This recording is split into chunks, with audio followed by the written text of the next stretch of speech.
ഒരു പാർട്ടി 50 വർഷം രൂപം കൊണ്ടിരുന്നുവെങ്കിൽ ഇന്ത്യ ജനാധിപത്യത്തിന്റെ ശുദ്ധമായി അനുഭവിച്ചേന്. ഫാഷത്തിന്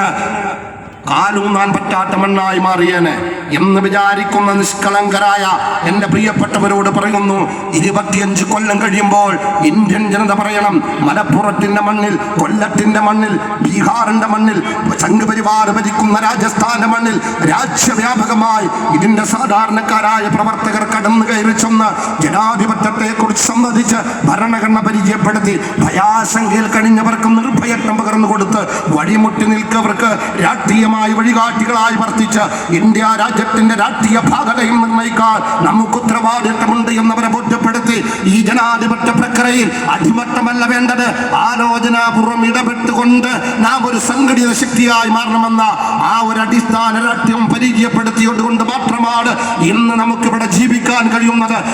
ഇന്ത്യയായി നിൽക്കുന്നത് എന്ന ആ ഒരു സന്ദേശം, ആ ഒരു ചരിത്രം നമ്മുടെ തലമുറ 25 കൊല്ലം കഴിയുമ്പോൾ പറയണം, അവർ അനുഭവിക്കണം ഈ കൂട്ടായ്മയുടെ പ്രതിഫലനം എന്നുകൂടി ഓർമ്മപ്പെടുത്തിക്കൊണ്ട് ഭരണകൂടത്തോട് പറയുന്നു, 1917 ബോൾഷെവിക് വിപ്ലവത്തിലൂടെ രൂപം കൊണ്ട സോവിയറ്റ് യൂണിയൻ എന്ന് പറയുന്ന ലോകത്തെ ഏറ്റവും വലിയ സാമ്രാജ്യത്വ ശക്തികളൊന്നായ അല്ലെങ്കിൽ വലിയ സൈനിക ശക്തികളൊന്നായ രാജ്യത്തിന്റെ ഇന്നത്തെ സ്ഥിതിക്ക് കാരണം ഭരണകൂടത്തിന്റെ നെറികേടായിരുന്നു. അഥവാ 1917 വിപ്ലവത്തിന് ഉപയോഗപ്പെടുത്തിയ മുസ്ലിങ്ങൾ ഉൾപ്പെടെയുള്ളവർക്ക് അവസാനം ഇസ്ലാമിന് നിരോധനം ഏർപ്പെടുത്തി, പള്ളികൾ അടച്ചുപൂട്ടി, ഖുർആൻ നിരോധിച്ച്, വഖഫുകൾ കണ്ടുകെട്ടി, അത്തരത്തിൽ മതപണ്ഡിതന്മാരെ കൊന്നൊടുക്കി, കലാപത്തിലൂടെ വിശ്വാസികളെ കൊന്നൊടുക്കി, മാക്സിസത്തിന്റെ സർവാധിപത്യ രാഷ്ട്രമാക്കി മാറ്റിയപ്പോൾ ആ രാജ്യത്ത് ഇസ്ലാം ഇല്ലാതായിട്ടില്ല.